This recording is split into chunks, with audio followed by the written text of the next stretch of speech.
On the 2nd of May 2015, Floyd Mayweather faced Manny Pacquiao in one of the biggest fights in history. I remember the build-up of this fight. People outside of the boxing world had all picked their hero. It seemed that the fight transcended the sport and everybody was talking about it. This was not Floyd Mayweather versus Manny Pacquiao. This was good versus evil, and the whole world had picked their sides. Manny Pacquiao was the hero, a God-fearing, charitable man who crawled his way up from poverty from the slums of the Philippines. He earned his place here at the pinnacle of the sport. Manny Pacquiao fought with honour, an aggressive style aiming to please the fans and his adoring countrymen. A man so loved, in fact, that the crime rate of the Philippines dropped to almost 0% whenever he fought. Known as the Manny Pacquiao effect, one man made an entire country of 112 million people stop. And then there was Floyd Mayweather Jr. Floyd Mayweather was the villain, the rich, entitled American, the arrogant, defensive boxer running away from real fights and running whenever he was in the ring. Mayweather cared about two things: himself and money. So much so, in fact, that he was known as Floyd Money Mayweather, the epitome of greed and evil. Well, that was the story that we were sold. Good guy versus bad guy. As a casual fan at the time, I bought into this story. But the older I got, the more I realised some things. Villains don't stay undefeated for 19 years. Villains do not win 15 world titles spanning 5 weight classes. Villains don't outthink 3 generations of elite fighters. Villains don't build an entire era around discipline. Villains do not retire 50 and 0. This video isn't about the persona, it's about the truth. And the truth is that Floyd Mayweather is one of the most underappreciated geniuses that boxing and sport has ever seen. But first, we have to go back.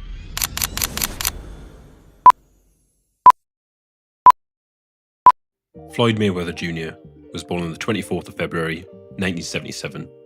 His father, Floyd Mayweather Sr., was a former professional boxer himself, who once fought the great Sugar Ray Leonard. Floyd's uncle Roger was also a professional fighter, who won 2 world titles. Floyd Sr. squandered his boxing earnings, and as such, was forced to sell drugs. As you can imagine, drug use and violence was commonplace in Floyd Jr.'s life. Floyd Sr. was actually active in Floyd's life, however, his influence was confusing. Floyd has stated that the only time he ever spent with his father was in a boxing gym. Floyd Sr. was merciless on Floyd Jr., demanding that he mastered the Philly shell style that he had used in his career. There is one moment from Floyd's childhood that stands out above the rest.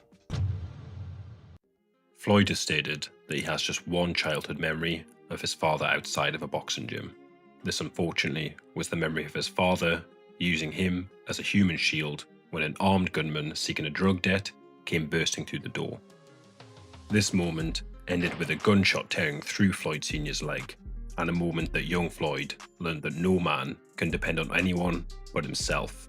If your own father doesn't value your life, why would you value anybody else's? So because of this, boxing became far more than a hobby for Floyd. It was the safest place that he knew. He could control the violence in the ring, and once he learned how to control it, he dominated it. He slept in the gym. He trained because the alternative was a life that he refused to repeat. People call him arrogant, but arrogance doesn't survive that childhood. Only discipline does. Before he became a billionaire, before he became the villain, Floyd Mayweather was just a gifted amateur with a record of 84-6. Floyd went by the name Pretty Boy, owing to the fact that he had minimal scarring on his face due to his impeccable defensive style. Floyd was not handed a career like many fighters are. He earned every victory.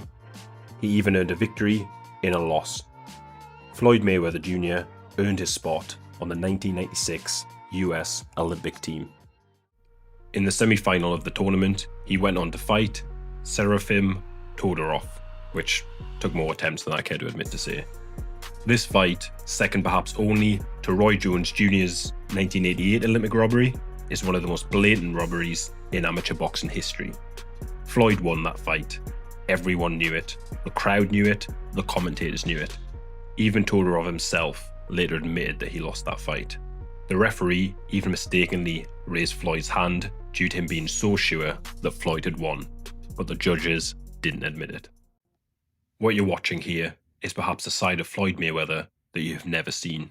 A boy that had the product of all his work, all his pain, being stripped away from him. And that moment shaped everything that came after, because Floyd learned an important truth. Boxing is a business, and if you can't control the business controls you. Much like the armed gunman from his childhood, the judges awoke something in Floyd, unlike nothing the world has ever seen. A fighter that would master the sweet science of to hit and to not get hit, arguably better than any other human being before or after him. A fighter that would redefine what success could mean for an athlete.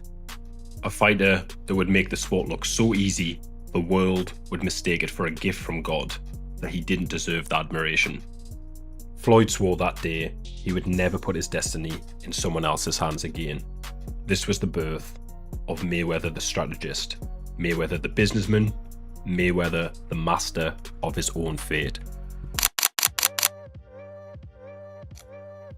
People say that he was boring. People say he ran. People say that he didn't fight like a real fighter. They just didn't understand him. Floyd didn't run from a fight. He stood in front of his opponents, letting them throw their best work at him. He then made them miss, and then he made them pay.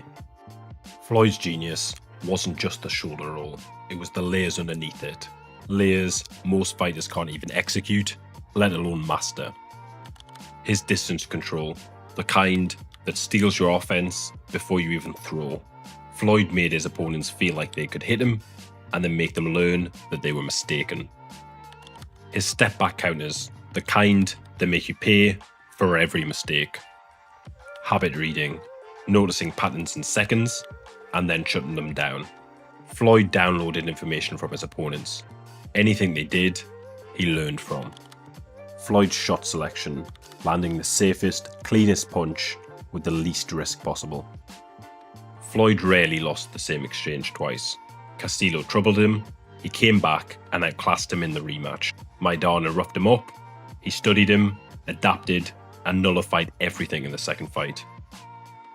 A 23-year-old Canelo came in confident and dangerous. Whilst he hadn't hit the peak that the world would soon see, this was still Canelo Alvarez.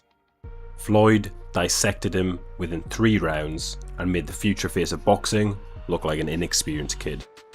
He didn't just beat fighters, he solved them. Round by round, layer by layer, mistake by mistake. You weren't fighting Floyd Mayweather the athlete, you were fighting Floyd Mayweather the scientist. Much like a lab rat who thinks that they have self-control, Floyd was always in control, and the outcome was the same again and again and again. People think about the cars, the jewelry, the lifestyle, but insiders saw something completely different. The 3 a.m. runs, the relentless sparring, the pad sessions that pushed the coaches to exhaustion before he was even slightly tired.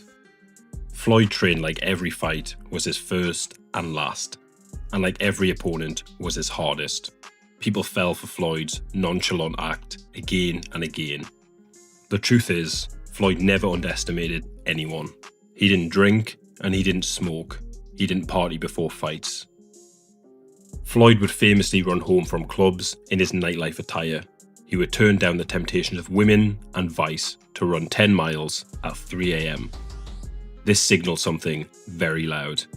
Even when you think he's relaxing, he's working. Just when you think there's an opening, he changes gears. Las Vegas residents would often hear the mantra echoing their early morning streets. Stay ready so you don't have to get ready. When camp started, the entire world shut off. People mock the hard work, dedication chant, but that wasn't a slogan, that was his reality. Every day, every year, for 2 decades. You don't go 50-0 by being talented. You go 50-0 by being obsessed. So why was he misunderstood? Because Floyd committed the ultimate boxing sin. He made boxing look too easy. Us mere mortals cannot believe a man could achieve such great heights by himself. He must be chosen.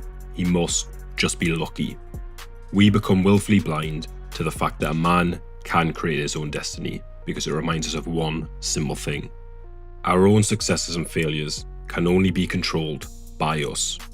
And with that knowledge, we can either achieve greatness or live a life of bitterness, cursing God for the gifts that he gave someone else whilst ignoring us. Floyd didn't brawl and he didn't get hit. He didn't give the fans the blood and chaos that they wanted. He made elite fighters look average, and fans resent simplicity. He wasn't the underdog story, he wasn't the humble warrior, and he wasn't the knockout artist. He was a surgeon, and surgeons don't win crowds. His persona, the trash talk, the money, the arrogance, it was all marketing. It was a costume, a character he used to sell fights.